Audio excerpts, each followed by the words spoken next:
যাকে শামীমের স্পোর্টসম্যানশিপ দেখে পুরস্কার দিতে বললেন ইয়াং বিশাপ। টি-20 সাবেক বিশ্ব চ্যাম্পিয়ন ওয়েস্ট ইন্ডিজকে তাদের ঘরের মাঠে 3-0 ব্যবধানে হোয়াইট ওয়াশ করেছে বাংলাদেশ। সংক্ষিপ্ত এই ফরম্যাটে অন্যতম শক্তিশালী এই দলটিকে তাদের ঘরের মাঠে হোয়াইট ওয়াশ করে প্রশংসায় ভাসছে বাংলাদেশ। বিশেষ করে জাকির আলী ও শামীম হোসেনের পাওয়ার হিটিং নিয়ে বেশ আলোচনা চলছে। তবে এর মাঝে একটি ভিন্ন বিষয় এই দুই ব্যাটারকে নিয়ে আলোচনা চলছে। ওয়েস্ট ইন্ডিজের বিপক্ষে শেষ টি-20তে স্পিড অফ ক্রিকেটের এক অনন্য নজির গড়েছেন জাকির ও শামীম, আর এই কারণে বেশ প্রশংসায় ভাসছেন এই দুই ব্যাটার। এমনকি আইসিসির দৃষ্টি আকর্ষণ করে তাদেরকে স্পিড অফ ক্রিকেট পুরস্কার দিতে বলেছেন ওয়েস্ট ইন্ডিজের কিংবদন্তি বোলার ও ধারাভাষ্যকার ইয়াং বিশাপ। মূলত শেষ টি-20তে বাংলাদেশের ব্যাটিংয়ের সময় ঘটে এই ঘটনা। ইনিংসের 14তম ওভারের প্রথম বলে গুদাকেশ মতির বল মোকাবেলা করে ডিপ মিড উইকেটে পাঠান জাকির। তবে বলটা হাওয়ায় থাকায় দৌড়ে গিয়ে ডাইভ দিয়ে ক্যাচ ধরার চেষ্টা করেন ওবেট ম্যাককয়, তবে ক্যাচ ধরতে ব্যর্থ হন তিনি।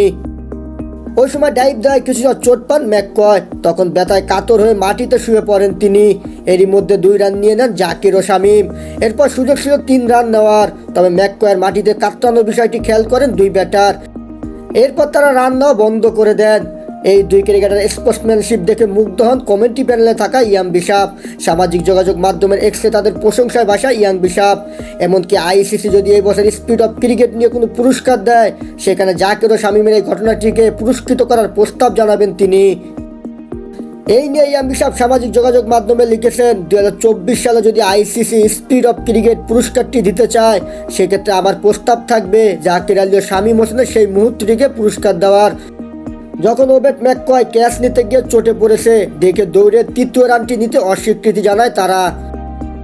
3 ফরম্যাটের পূর্ণাঙ্গ সিরিজ খেলতে ওয়েস্ট ইন্ডিজ সফর করেছিল বাংলাদেশ। টেস্টে 1-1 সমতার পর ওয়ানডেতে 3-0 ব্যবধানে হেরে যায় টাইগাররা। এরপর টি-20 সিরিজে 3-0 ব্যবধানে ক্যারিবিয়ানদের হারিয়ে দুর্দান্ত প্রত্যাবর্তন করে লাল সবুজের প্রতিনিধিরা।